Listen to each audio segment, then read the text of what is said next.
93,3 FM Thompson News Radio. Sahabat Thompson, apa kabar pada sore hari ini? Kita berada di 16:06 waktu Indonesia Tengah. Dan bersama saya Patrick Yunathans. Kali ini kita akan bertemu kembali dengan Coach Adrian Lewis dalam program Open Mind with Adrian Lewis. Selamat sore, Coach. Selamat sore Pak Patrick dan para sahabat Thompson ya. Wah. Apa kabar? Kita hampir 3 minggu nih, Coach, ya? Iya, kita hampir 3 minggu nih. Kelewatan karena ada jadwal-jadwal yang bertabrakan. Yes. It's okay. Hari ini kita memasuki episode ke-20 dan kita akan membahas tentang umpan balik untuk kesuksesan. Yes. Itu topik yang kita pilih untuk hari ini. Garis besarnya apa nih yang akan kita bahas, Coach? Oke, seperti biasanya saya akan mengawali dengan sebuah quotes dulu. Nah, ini quotes-nya dari Ken Blanchard dan Spencer Johnson. Dia adalah pengarang buku yang terkenal, buku klasik namanya One Minute Manager. Dikatakan dalam buku itu adalah sebuah statement seperti ini. Feedback is the breakfast of a champion.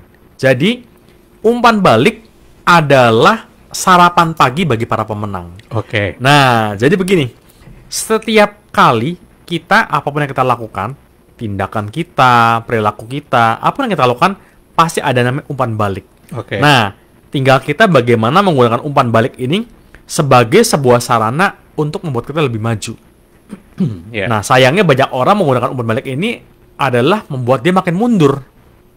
Jadi dia orangnya dapat umpan balik, jadi baperan. Nah, ini akhirnya nggak bawa dia makin maju. Tapi kalau kita bisa menggunakan umpan balik untuk kesuksesan kita, dampaknya luar biasa. Jadi kita menggunakan umpan balik sebagai saran untuk kita jadi lebih maju.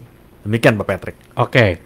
Kita sudah dari dulu memang belajar ya banyak bahwa feedback itu yang membuat kita jadi tahu sebenarnya bagaimana orang lain merespon. Kalau dalam konteks kita bisnis, kita bisa mendapatkan respon dari pengguna misalnya dari end user dari produk-produk kita, dan dari situ akan terus nanti kita tahu apakah memang produk kita sudah diterima dengan baik atau masih banyak kekurangan yang menghambat.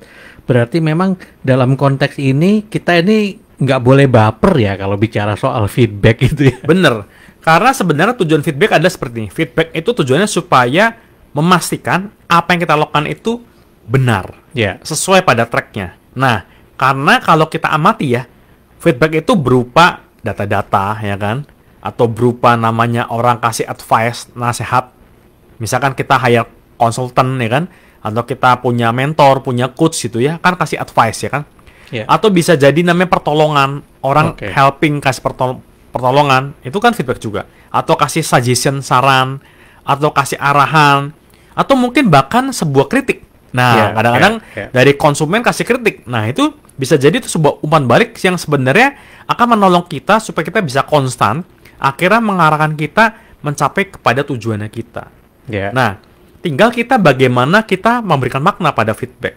Nah, feedback itu sendiri kan kalau kita amati ada dua tipe ya. Satu feedback yang positif, satu feedback yang negatif. Nah, kalau feedback yang positif, kita semua pasti senang dong, enjoy. Namanya kita merasa namanya dapat hasil, achievement, target. Kita namanya dapat income, uang gitu ya. Dapat pujian, dapat kenaikan, promosi ya kan. Konsumen yang puas ya kan, dapat penghargaan, kebahagiaan, damai, perasaan namanya sukacita. Nah, itu kan adalah feedback yang biasanya kita suka. Akan tetapi bagi kebanyakan orang, seringkali orang cenderung nggak suka feedback-feedback yang negatif. Contoh, kalau lakukan sesuatu ternyata hasilnya nggak sesuai. Terus misalkan menghadapi kondisi sekarang nggak punya uang atau kekurangan uang. Atau kondisinya adalah menerima banyak komplain, nggak bahagia, atau banyak konflik, atau mengalami kesendirian, atau banyak penderitaan. Nah, padahal namanya umpan balik seperti ini yang negatif, ini bisa kita gunakan sebenarnya jadi hal yang positif. Karena sebenarnya kalau kita pelajari ya, namanya feedback itu kan untuk mengetahui apakah kita on the track atau off the track. Nah, kalau guru saya bilang apa? On course atau kita off course. Nah, kalau umpan yang positif kan on course, umpan yang negatif itu off course. Nah, kalau kita off course berarti ada sesuatu something nih yang perlu kita adjust supaya kembali pada on the track atau on course ya. Demikian Pak Patrick.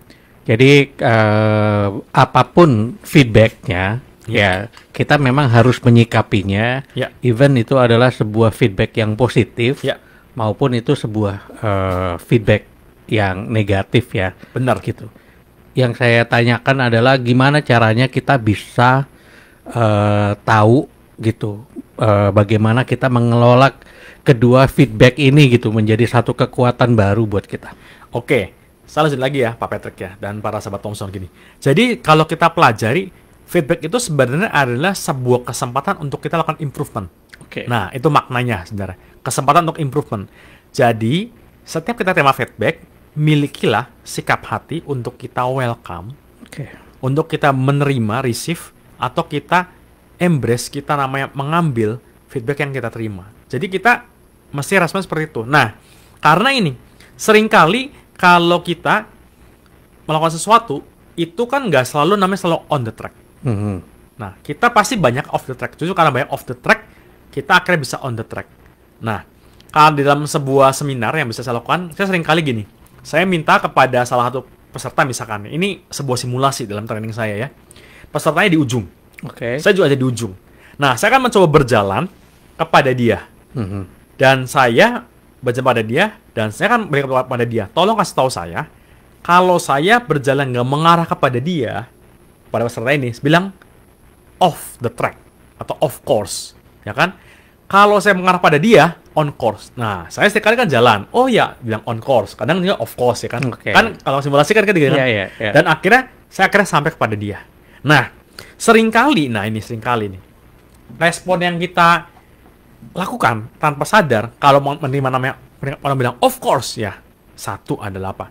Kita bersembunyi di dalam guanya kita dan merasa menyerah. Aduh, kayaknya saya memang nggak cocok nih. Kayak saya nih nggak layak nih. Nah, ini bahaya nih. Kalau kita seperti ini, akhirnya kita mundur. Contoh misalkan gini ya. Misalkan para sahabat Thompson, misalkan katakanlah sedang mulai misalkan ada apa? Misalkan yang sekarang yang sedang mau tren adalah orang lagi banyak lomba lari. Kita baru latihan sekali. Aduh, nggak kuat. Aduh, kayaknya saya nggak cocok. Nah, udah quit kan? Kita nggak bisa akhirnya menang kan? Itu Pak yang respon pertama. Respon yang kedua adalah kita merasa marah dengan sumber yang kasih feedback. Misalkan contoh ya, kamu lebih baik lakukan A, B, C, D. Nah, ini sebuah saran saja buat pengembangan. Terus dalam hati kita marah. Wah, siapa sih dia? Berani-berani yang ngomongin saya begini ya. Wah, kayak nggak cocok deh. Nah, kita memarahi dia. Padahal mungkin itu feedback yang berguna. Atau kita yang ketiga, saat mendapatkan feedback negatif, kita mengabaikan. Udahlah, kita abaikan aja deh. Kita anggap angin lalu, kita cuekin. Nah, ini juga berbahaya. Jadi, harusnya namanya feedback, ini adalah sebuah namanya pesan, ya kan, kesempatan untuk kita bisa improve. Nah, kalau kita menggunakan improvement ini, yang negatif ini, dengan kita namanya nggak menyerah, bersembunyi, dengan kita namanya nggak memarahi, dengan kita nggak mengabaikan, itu bisa bawa kita namanya sebuah hal yang luar biasa. Nah, ini membawa saya kepada sebuah hal yang ini ya. Kalau kita buru-buru langsung namanya marah kepada orang yang kasih feedback, akhirnya orang mau kasih kita feedback, lama-lama nggak mau kasih kita feedback lagi, malas. Nah, padahal kita butuh. Kalau kita pelajari ada namanya Johari Windows ya kan? Kan mungkin para sahabat Thompson pernah atau Pak Patrick pernah dengar namanya Johari Windows. Kan ada bagian saya nggak tahu, tapi orang lain tahu. Nah, disitulah kuncinya feedback. Supaya Pak, orang lain yang lihat, dia bisa lihat kita bahwa oh iya, di sini loh saya bisa improve. Nah, karena itu ada sebuah saran. Kalau kita mau pakai ini tipsnya ya. Cara minta feedback. Misalkan kita yang gini, kita punya teman-teman deket ya, teman-teman deket. Nah, ini kalau di dalam training, workshop, saya seringkali bakal seperti ini. Saya akan minta, kan karena sudah deket nih, sudah saling kenal nih, misalkan udah berapa waktu tertentu kan yang kenal. Saya akan minta, mereka masing-masing minta kepada orang-orang yang ada di situ, satu ruangan itu, tanya gini, apa sih yang kamu lihat pada diri saya yang membatasi saya? Nah, jadi kita minta bantuan orang lain melihat apa sih yang diri saya membatasi diri saya sendiri? Saya membatasi diri dalam hal apa?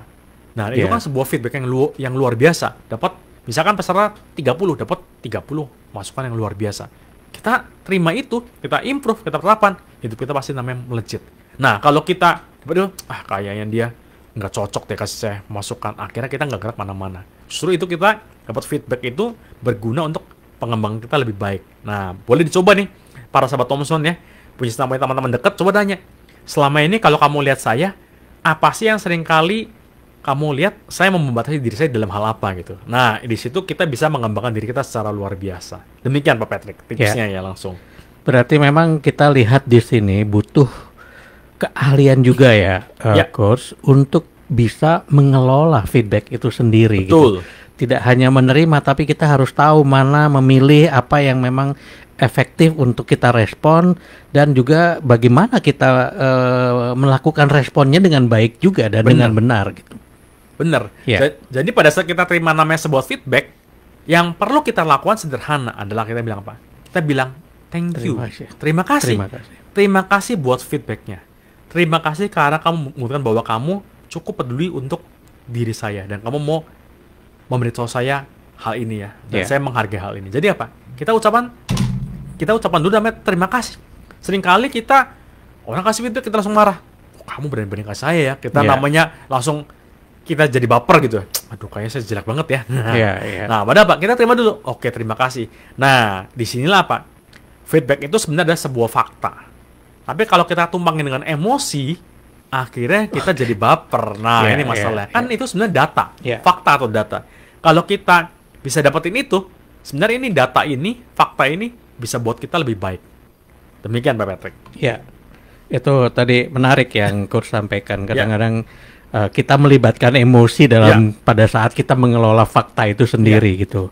Tetapi yang menarik adalah bahwa ternyata kita itu kalau mendapatkan feedback dari orang lain itu jauh lebih bagus daripada orangnya diem aja nggak ngasih feedback, padahal dia tahu sebenarnya dia merupakan sumber informasi apa yang seharusnya lebih baik bisa kita lakukan ya. Bener. Jadi memang banyak orang sebenarnya mau kasih kepada kita feedback, tapi karena merasa nggak enakan sama kita, sungkan, akhirnya mereka nggak mau kasih sesuatu. Makanya kita berani untuk namanya minta feedback. Boleh dong kasih saya masukan. Nah, dan setelah kita minta masukan, kita juga terima. Jangan sudah kasih masukan, kita komplain, kita balikin lagi. Nah, dia pasti nggak mau kasih lagi kan. Jadi kita belajar namanya rendah hati, ya kan. Boleh dong kasih saya namanya masukan untuk kebaikan saya. Nah, pasti orang mau kasih namanya kita masukan. Nah, saat masukan itu diberikan, itu sebuah fakta data. Jangan taruh emosi di situ. Karena percayalah, orang memberikan feedback, itu sebenarnya yang dia mau improve adalah bisa jadi kan tindakan kita, kebiasaan kita, performa kita, ya kan, bukan menyerang kepribadian kita. Sama, kalau kita pun satu ketika diminta memberikan feedback pada orang lain, jangan menyerang pribadinya, tapi yang kita improve adalah tindakan dia, kebiasaan dia, pola pikir dia, habit dia, culture dia, itu yang bisa kita improve. Nah, kalau kita nggak dapat feedback, beranilah meminta.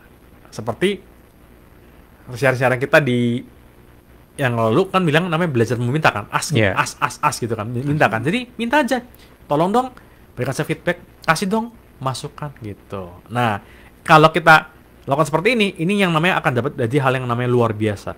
Nah, ada satu tips lagi untuk kita meminta feedback. Nah, ini adalah sebenarnya sebuah teknik yang sangat keren banget. Dan saya biasa pakai ini dalam sesi-sesi coaching, personal coaching maupun group coaching. Nah, ini juga bisa untuk kita mendapatkan feedback. Misalkan kita begini, misalkan saya katakanlah saya adalah pengusaha yang bikin namanya produk air minum, kan? Nah, saya punya konsumen, contohnya Pak Patrick. Saya kan nanya, oke Pak Patrick, dari angka 1 sampai 10, di mana 1 sangat mengecewakan dan 10 sangat bagus, ya kan? Menurut Pak Patrick, produk saya ini ada di angka berapa? Nah, ini teknik pertanyaan scaling question. Masa Pak Patrick bilang, oh angkanya 4. Oke, nggak apa-apa. Terima kasih feedbacknya. Kita bilang terima kasih dulu. Nah, lanjutkan dengan pertanyaan yang kedua setelah itu kan. Oke Pak Patrick, menurut Pak Patrick sebagai pengguna air minum saya produksi ini, bagaimana caranya untuk membuat dari angka 4 menjadi 10. Ya. Nah, kan dapat feedback nih. Ya. Oh gini loh, A, B, C, D. Nah, itu kita catat dan Oke. kita terapkan. Nah, kalau kita punya 10 konsumen, kita tanya seperti itu, kita dapat namanya hal-hal yang luar biasa. Nah, akhirnya apa? Akhirnya ini kita, kalau orang bilang marketing, ini sebenarnya kalau di marketing namanya teknik market survey. Oke. Nah, akhirnya kita nggak seperti kira-kira, tebak-tebakan, produk saya bagus nggak ya? Nah, ya kan itu begitu kan. Tapi Yeah. kalau kita minta feedback, kita kan dapat kan. Nah, ini kita pasti perlu namanya lakukan, dan ini berlaku di semua hal. Contoh, kita mau jadi misalkan pasangan terbaik buat pasangan kita. Misalkan kita luangin waktu deh seminggu sekali, kita nanya. Misalkan sebagai suami nanya kepada istri, tanya, istriku, kalau boleh nilai ya hubungan kita sebagai suami istri di minggu ini, ya kan seminggu sekali minggu ini, dari angka 1 sampai 10, 1 mengecewakan, 10 bagus banget. Yang berapa ya? Oh 7. Wah, rasanya gimana cara supaya jadi 10? Oh iya, caranya gini. Kamu kalau habis pulang ke rumah, jangan sibuk mainan handphone ya. Kamu perhatian saya. Nah, mungkin seperti itu kan. Tidur jangan malam-malam, misalkan seperti itu. Kan feedback. Kita mesti kerjakan supaya improve lebih baik. Atau bisa juga gini. Kita punya tim, misalkan kita sebagai seorang pimpinan. Kita punya anak buah. Kita nanya, oke, menurut kamu, saya sebagai pimpinan, ya kan, kepemimpinan saya di angka berapa? 1 sampai 10. 1 sangat rendah, 10 sangat tinggi. Oh 4. Oh bisa. Oh 4. 4. Wow 4 gitu kan. Kita jangan langsung, wah ini pasti nggak becus nih. Jangan begini gitu. Kita bilang terima kasih tuh, thank you ya kan. Terus kita nanya, boleh dong kasih tahu apa sih supaya caranya, gimana cara supaya jadi 4 jadi 10. Misalnya ini, iya saya sering kali merasa mestinya saya dilibatkan lebih banyak. Saya merasa bosan nih kerja gini-gini aja, harusnya kerjanya yang lebih menantang. Nah, kita kan tahu kan, oh dia butuh nih kasih kerjanya, berarti kan bagus kan, kita bisa kasih kerjaan lebih lagi. Karena banyak kesempatan kan saya menemukan gini, pimpinan seringkali tugasnya anak buah diambil alih semua. Jadi punya anak buah, tapi anak buah yang nggak ada kerjaan. Nah, kadang anak buah merasa, loh saya kan kerja, merasa kita nggak merasa kerja gitu. Nah, makanya kita mesti nanya nih, dengan feedback seperti ini, kita kan tahu nih sebenarnya yang dimau oleh bawahan kita, tim kita, anak buah kita seperti apa. Nah, bertanya dengan teknik scaling question ya. Saya ulang sederhana. Yang pertama adalah kita tanya skala dulu. Dari 1 sampai 10 ada yang nggak berapa? 1 sangat buruk, sangat jelek ya. 10 sangat baik, excellent. Yang nggak berapa? Yang kedua, apapun jawabannya, kalau misalkan mau sebut angka let's say 4, 5, 6, 7, 8 terserah gitu ya. Nanya dari 8 misalkan 8 jadi 10, gimana caranya? Itulah feedback yang mesti kita dapat. Coba dipakai hal ini bakal dapat hal yang luar biasa. Demikian Pak Patrick. Kalau dari penjelasan yang terakhir ini sebenarnya Coach ingin ngasih tahu juga bahwa feedback itu di banyak aspek. Gitu. Tidak hanya kita bicara soal orang puas sama produk kita apa tidak gitu. Tetapi dalam membangun hubungan organisasi, dalam melihat apakah sikap kepemimpinan kita sudah memberikan manfaat bagi orang lain atau itu ternyata juga membutuhkan feedback ya. Benar. Jadi semua hal itu sebenarnya butuh feedback. Tujuannya apa? Supaya kita bisa on the track, on course kepada goalnya kita. Tujuan. Karena feedback itu sebenarnya feedback itu adalah sebuah data untuk kita melakukan namanya koreksi kecil-kecil supaya kita akhirnya bisa tetap capai kepada tujuannya. Nah, kalau kita nggak pernah ada koreksi, nggak pernah itu kan kita nggak pernah sampai kan. Sama lah. Kayak kita di mana-mana kita belajar. Kita tahu lah alat musik aja perlu sering-sering dikalibrasi kan. Gitar segala macam kan perlu dikalibrasi kan, sama. Diri kita pun sama, perlu dikalibrasi. Feedback itu untuk kita kalibrasi supaya kita bisa mencapai tujuan. Supaya jangan sampai kita akhirnya ini kita nggak capai kepada tujuannya kita. Nah, makanya kita harus miliki nih satu waktu pada kita. Berapa lama kita mesti namanya minta evaluasi feedback? Mingguan kah? Bulanan kah? 3 bulanan kah? 6 bulan sekali kah? Nah, karena yang saya bertemu adalah orang nggak pernah minta feedback. Ya udah jalan aja. Jadi akhirnya juga nggak kemana-mana. Justru kalau dapat feedback itu bisa improve-nya dengan luar biasa. Saya percaya, kayak kita perhatikan gini aja. Kita pakai handphone, mau Android kah, mau pakai iPhone kah? Seringkali setelah kita install apps kan diminta kan, tolong kasih rating dong. Kan itu feedback sebenarnya. Betul. Bintang berapa? Di situ ada saran nggak? Iya. Itu para programmer tuh dia akan baca. Ya, yang jelek dia akan baca. Oh, di sini loh. Misalkan, oh ini apps ini lemot, bikin berat, kurang ringan. Terus pusing pakainya. Nah, itu kan sebuah feedback masukan. Saya percaya program-program yang bagus ini, kayak aplikasi bagus ini, semua pasti namanya dirancang dari feedback. Makanya mereka kan bikin namanya ada fokus group discussion ya. Kayak saya waktu pas pandemi, saya pernah baca nih ya. Bukan baca sih. Saya nonton talk show gitu. Nonton talk show dari salah satu bank yang besar di Indonesia. Dia melakukan namanya focus group discussion. Yaitu apa? Focus group discussion untuk membuat sistem di mobile bankingnya dia untuk apa? Untuk bisa lihat namanya transaksi saldo. Nah, biasa kan kalau orang kan mau lihat saldo itu kan mesti kliknya beberapa kali. Nah, ternyata anak-anak muda sekarang pengennya apa? Langsung muncul di halaman utama.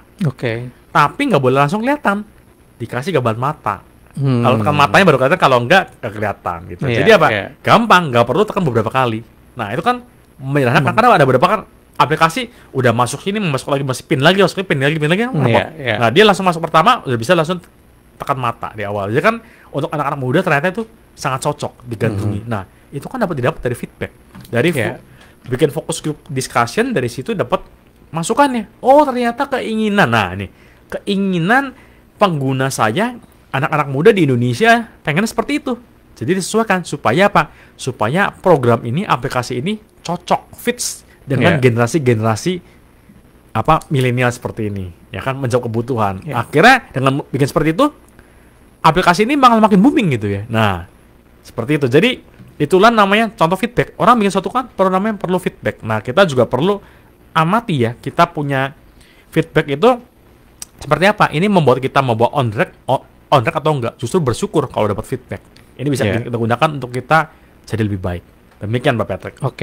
Berarti sebenarnya Coach baru saja menjelaskan bahwa feedback itu akan membuat improvement bagi apa yang kita lakukan, bagi produk apa yang kita tawarkan gitu, sehingga ada proses bagi kita untuk semakin menyempurnakan, semakin memperbaiki apa yang ingin kita lakukan ya. Betul. Jadi feedback itu memperbaiki, kita punya improvement bermacam hal. Untuk kita punya result, activity kita, untuk kita namanya punya habit, kita punya mindset ya kan, pengelolaan emosi kita itu kan butuh feedback. Nah, ada sebuah contoh yang terkenal tentang namanya feedback, itu dari Virginia Satir. Virginia Satir adalah orang yang dimodel oleh NLP ya kan, karena dia adalah pakarnya dari family therapist ya. Nah, ini keren banget. Jadi satu ketika dia pernah diminta menjadi konsultan dari namanya Michigan State Department of Social Service ya kan. Jadi ini diminta untuk merestrukturisasi departemen mereka supaya jadi lebih baik dalam melayani namanya klien. Nah, dalam 60 hari dia bisa kembali lagi pada pimpinan itu, membuat laporan 150 halaman dan bilang, wow, amazing. Terus tanya, kamu dapat ide ini dari mana? Ternyata apa? Dia menerapkan namanya mencari feedback. Jadi apa? Yang dilakukan adalah dia mendatangi semua pekerjanya untuk nanya apa yang bisa bikin jadi lebih baik. Kan sama kan? Kayak tadi kan sudah tanya kan, angka scaling berapa, dia nanya bikin lebih baik seperti apa? Apa idenya? Semua masing-masing semua dia dapat idenya. Akhirnya jadi 150 halaman report ide-ide pengembangan. Nah, kalau kita seringkali sebagai pimpinan kita pikir sendiri, idenya apa ya? Pasti nggak dapat. Susah lama. Tapi kalau kita punya tim 10 orang, wah minimal ada 10 ide tuh. Tapi jangan sampai juga kita udah orang kasih ide, nggak guna ini kan. Nah, jangan kita baru dieliminasi. Kita terima dulu, thank you feedbacknya. Dan kita kemudian kita pikir. Nah, seringkali kita orang baru kasih feedback, kasih masukan, langsung kita cut, ya kan? Nah, kan repot itu kan. Kita terima dulu ya kan? Kita terima dulu. Nah, terima dulu baru kita putuskan kira-kira mana nih yang cocok. Nah, lebih baik kita dapat banyak masukan sehingga kita bisa improve. Ya. Gitu.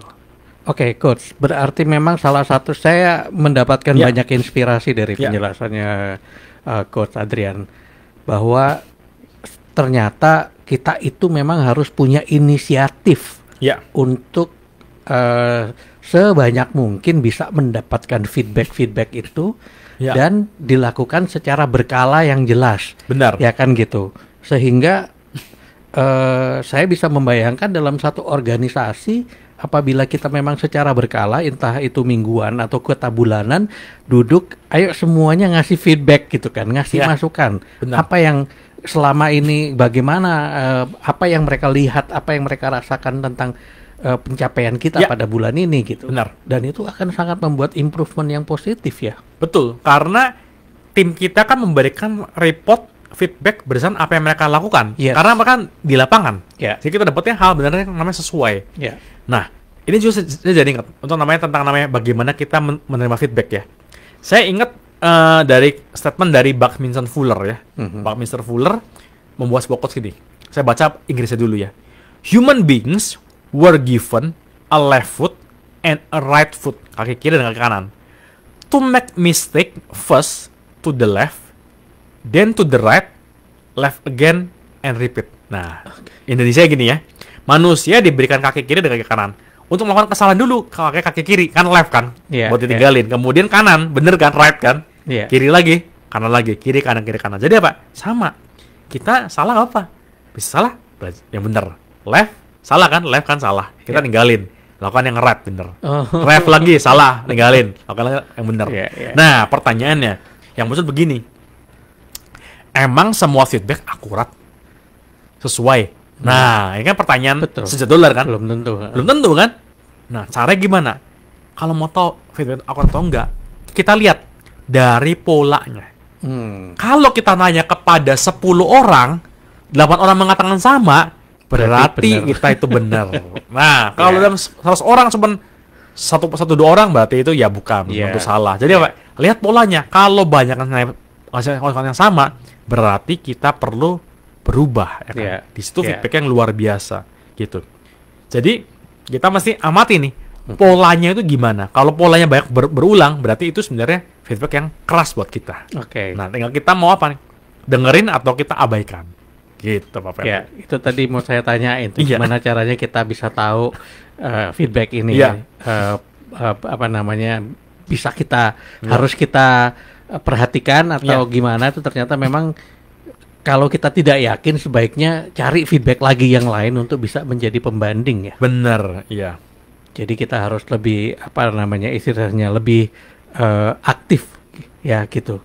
Nah, kalau kita lihat nih, tadi kan Coach juga udah bilang nih, kita di sosial media sekarang itu secara tidak sadar kita sering sebenarnya diminta feedbacknya. Ya. Bahkan kalau kita naik Gojek, naik apa itu kita mesti kasih bintang. Bener. Kadang-kadang kita juga harus kasih komen dan sebagainya kan gitu. Ini memang terlihat banget bahwa kebiasaan kita untuk mengolah feedback ini akan benar-benar memberikan kepuasan, tingkat kepuasan yang terus meningkat ya. Bener, iya.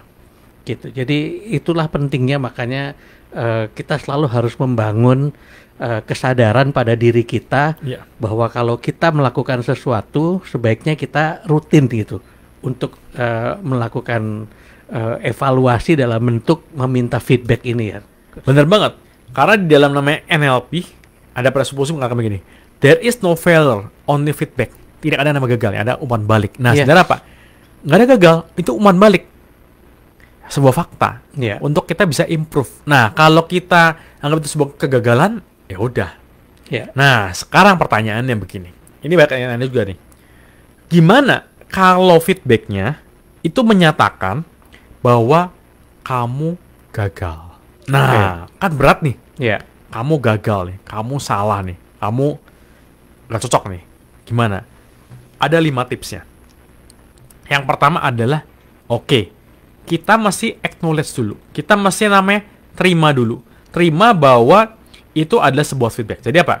Yang pertama adalah akui bahwa kita sudah lakukan yang terbaik dengan penuh kesadaran, pengetahuan, dan keterampilan yang kita miliki saat itu. Nah, ya kan? Berarti apa? Ini artinya kita bisa kembangkan, kita punya kesadaran, pengetahuan, dan keterampilan. Karena kan itu yang lalu, masa lalu. Masa lalu nggak bisa kita ubah, tapi sekarang dan masa depan bisa kita rubah. Berarti apa? Feedback kan? Oke, dulu saya gagal, kenapa nih?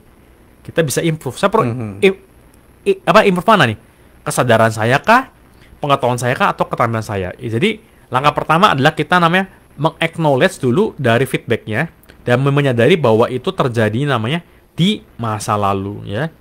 Yang kedua adalah mengakui bahwa kita sudah survive nih. Sudah berhasil melewati. Dan ya kan, kita itu benar-benar dapat namanya mengatasi semua konsekuensi dan hasilnya. Jadi hasil itu kan kita udah bisa namanya kita berhasil nih. Kita survive dan kita dapat seperti itu. It's okay kan? Tahap yang kedua. Terus yang ketiga, ini yang penting. Tahap ketiga adalah kita harus namanya menuliskan apa insight-insight yang didapat. Jadi tuliskan semua insight pembelajaran, hal berharga yang kita dapat dari hal yang lalu itu. Dan kita catat nih, mau di jurnal kayak boleh, tulis tangan, atau kita pakai komputer. Dan kita mesti sering-seringlah kita baca apa yang kita jurnalkan itu. Dan tanya ya kan, kepada orang dekat kita, keluarga kita punya tim, klien, tim ya kan, apa yang mereka pelajari dari hal ini kan. Terus jangan lupa tanya juga lagi, gimana cara supaya bisa melakukan lebih baik next time.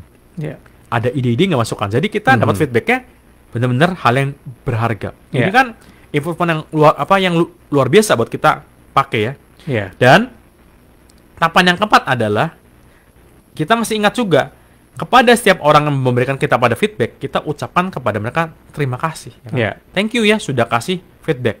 Nah, kita anggap feedback ini bukan sebagai pribadi yang menyerang kita, tapi ini sebuah wawasan, ide, fakta untuk kita bisa gunakan hal berharga ini untuk ke masa depan, ya kan? Dan yang terakhir, yang kelima adalah, ini tipsnya. Yang kelima adalah dengan kita membereskan hal-hal yang selama ini nih membuat kita kacau. Nah, mungkin apa? Kita seringkali misalkan agak kacau namanya dalam hal komunikasi atau apa gitu. Nah, jangan buat hal ini kita menjadi menyesal dan bahkan kita namanya bersembunyi di balik kegagalan ini. Jadi apa?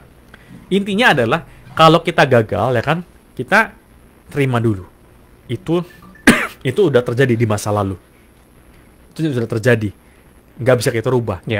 Sekarang kita nanya apa yang bisa kita improve ke masa depan. Dan kita nanya juga pada orang dekat kita yang kasih kita feedback, gimana bisa lebih baik. Dan kita sering lihat kan, apa kita ada pertumbuhan nggak di situ. Lama-lama kita kan bergerak, jangan bergerak yang terjadi lalu udah, jangan dibawa perasaan juga baper, kita merasa bersalah, nyesel, akhirnya kita nggak maju-maju. Kita terus bergerak bahwa kita percaya di depan sana akan lebih baik dibanding hari ini. Demikian Pak Patrick. Menarik kali Coach. Kita tuh, saya jadi flashback lagi gitu. Sering kita itu kan diberitahu, oh kita tuh harus confidence gitu kan. Tapi kadang-kadang kita tuh jadi overconfidence gitu kan. Yang dimana kita selalu memikirkan bahwa prediksi-prediksi yang kita buat itu udah akurat. Padahal yang kita harus sadari bahwa prediksi-prediksi kita itu belum tentu akurat gitu. Untuk itulah kita membutuhkan masukan-masukan dari banyak pihak ya kan, sehingga kita memperoleh data yang lebih konkret, yang lebih nyata daripada apa yang tadinya kita prediksi berdasarkan informasi-informasi terbatas yang kita terima. Benar banget. Jadi ini saya ingat, jadi gini, ada sebuah ilustrasi. Misalkan kita main maze gitu ya, ada maze itu tahulah namanya kan maze kan, kita jalan itu kan maze. Mulai di sini kita mau menuju misalkan katakan di sini, ternyata waktu kita jalan kita menuju di sana bukan di sini, di sana kan salah kan, ujung-ujungnya jauh jaraknya. Nah kita enggak ini bener. Nah kalau nggak ada feedback kita merasa bener, akhirnya kita nggak sampai tujuannya, tersesat kan di mes tersesat. Jadi apa? Feedback gunanya apa? Kita untuk namanya meruntuhkan kalau kadang-kala kita terlalu optimis, terlalu overconfidence kan, itu nggak baik. Kita masih turunkan bahwa oh iya, belajar rendah hati. Iya ternyata ini mungkin melenceng. Nah, lebih baik sekarang melencengnya di sini dibanding melenceng udah sangat jauh sekali. Nah, jangan sampai apa? Kayak sebuah judul buku. Saya salah taruh tangga di pohon yang salah. Sudah naik tinggi baru sadar salah naik ternyata ya. Maksudnya kan sebelah sana kan? Seringkali begitu kan? Banyak orang begitu. Sudah kerja, misalkan punya karir sampai tinggi dari atas. Kayak saya salah nih bukan di sini kan? Waktunya udah kebuang sangat banyak itu. Lebih baik apa? Sebelum kita melangkah terlalu jauh, kita minta feedback. Sesuai nggak dengan kepada goalnya kita? Supaya apa? Jangan sampai udah sampai ujung sana jauh, baru kita sadar salah ternyata saya ya. Kan repot itu ya. Gitu. Tetapi apapun itu, apa namanya, tidak ada salahnya untuk selalu tetap semangat memulai lagi. Walaupun sudah keliru. Memang pada akhirnya saya ketemu orang begini. Ya udahlah Pak, disyukuri aja daripada nggak sama sekali. Nah, itu kadang-kadang pembenaran. Nah, untungnya dia capai sesuatu. Kalau nggak capai sesuatu, nah itu pasti bikin lebih namanya nyesal.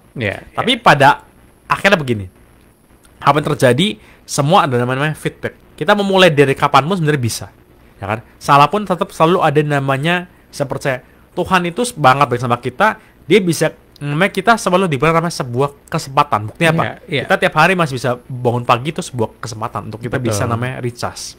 Kita, orang bilang kita diberikan sama Tuhan harta yang luar biasa, yaitu Pak 24 jam. Dan setiap kita bangun tidur, di-reset lagi. Nah, di-reset lagi, selalu di-reset kan. Itu sebuah hal yang luar biasa, menunjukkan bahwa Tuhan itu baik sama kita, kasih kita sebuah kesempatan. Nah, seringkali kendalanya adalah kita nggak memberikan kesempatan kepada diri kita. Kita menjudgment. Udah gagal aja deh. Nah, menjudgment. Akhirnya itu yang berbahaya. Maka saya ingat nih pesan dari guru saya. Kamu kalau gagal, kamu mesti memaafkan dirimu sendiri. Tuhan aja maafin kamu, masa kamu nggak maafin dirimu sendiri? Nah, seringkali orang nggak begitu kan? Dirinya sendiri nggak dimaafin, dia menghakimi luar biasa. Akhirnya nggak gerak kemana-mana. Padahal kan gagal itu kan feedback. Oh mungkin apa? Kayak tadi kan, kesadaran saya perlu ditingkatkan. Knowledge saya perlu ditingkatkan. Mungkin saya ada yang nggak tahu, atau saya nggak punya skill seperti apa. Itu bisa kita improve. Nah, semua harus belajar, ya kan? Sama kan? Saya kemarin banyak terima orang coaching gitu. Seringkali kenapa mereka berada di kondisi mereka saat ini? Karena mereka apa? Iya, saya nggak sadar. Kok saya nggak tahu ya? Nah, dengan sesi ini kan dapat tahu. Oh iya, ada ahanya. Oh iya, saya perlu improve di mana? Nah, di situ yang menurut kita namanya berkembang. Jadi feedback, hasil kita itu feedback. Jangan kita ibaratnya namanya patah arang duluan gitu ya. Tapi ini sebuah kesempatan, sebuah opportunity untuk improvement. Demikian Pak Patrick. Dari sahabat Thompson, secara garis besar pada sore hari ini kita sudah ngobrol tentang pentingnya feedback dalam konteks supaya tujuan yang ingin kita capai itu benar-benar bisa kita raih ya. Gitu. Untuk itu, untuk bisa mencapai kepada tujuan kita tidak bisa jalan sendiri. Benar. Kita harus mendapatkan informasi dari orang lain. Jadi apabila sahabat Thompson atau ada di antara kita yang contohnya saat ini sedang memulai sebuah usaha, kemudian ngerasa kok produk saya ini nggak laku-laku, kenapa ya? Kalau kita diem aja, kita nanti jadinya nyerah, berhenti. Untuk itulah minta feedback. Kenapa produk saya, apa yang kurang dari produk-produk saya ini, sehingga kita bisa melakukan improvement, perubahan, perbaikan, penyempurnaan, sehingga akhirnya lebih dinamis. Produk kita menjadi bergerak. Dan pada dasarnya kelihatannya Coach, kalau kita lihat cerita sukses story, itu sebenarnya semuanya mulai dari proses yang seperti ini ya Coach. Bener banget. Pasti semua mereka ada mengalami namanya kegagalan-kegagalan. Nah, seringkali kegagalan ini kan mungkin kita nggak mau belajar, atau kadang-kala di success story seringkali nggak diceritakan. Nah, padahal sebenarnya di situ pengalaman berharga ada di situ. Itu orang bilang apa? Mutiara yang hilangnya, nah mutiara terpendamnya ada di situ kan, diamondnya di situ kan. Nah itu yang sebenarnya insight-insight berharga ini buat kita bisa namanya jadi lebih baik. Di situ. Karena orang-orang sukses di luar sana yang kita tahu setelah dia sukses, tetapi proses menuju itu yang tidak hanya membuat mereka sukses itu adalah produknya saja, tetapi kemampuan mereka untuk bisa mengalahkan diri mereka sendiri. Benar. Atau kita sebagai seorang pengusaha mengalahkan diri kita sendiri, ya kan gitu. Sehingga kita bisa menerima banyak masukan dari orang lain daripada kita menolaknya karena kita takut harga diri kita turun. Bener banget. Gitu. Oke, Coach, closing statement untuk topik yang kita bahas pada sore hari ini. Oke, saya mau closing seperti ini, sederhana saja bahwa setiap feedback ini adalah sebuah fakta. Jangan tumbangnya dengan emosi yang membuat kita menjadi baper. Dan feedback itu adalah sebenarnya sebuah kesempatan untuk kita bertumbuh. Demikian Pak Patrick. Oke. Thank you, Coach. Thank you. Untuk ketemuannya setelah kita libur beberapa minggu. Semoga bisa menjawab kekangenan teman-teman untuk bertemu dengan Coach Adrian. Kita akan ketemu lagi di minggu yang akan datang. Ngomongin apa ya kita? Melanjutkan. Kan hari ini kan tentang asking feedback kan, meminta feedback kan. Nah, feedback untuk lebih baik. Nah, sesi berikutnya tentang namanya continuous and never ending improvement. Jadi kita terus bertumbuh gimana. Nah, melanjutkan. Ada sesi berikutnya ya. Oke, kita ketemu lagi dengan Coach Adrian di minggu yang akan datang. Sampai jumpa. Sampai jumpa, bye. You know how I feel.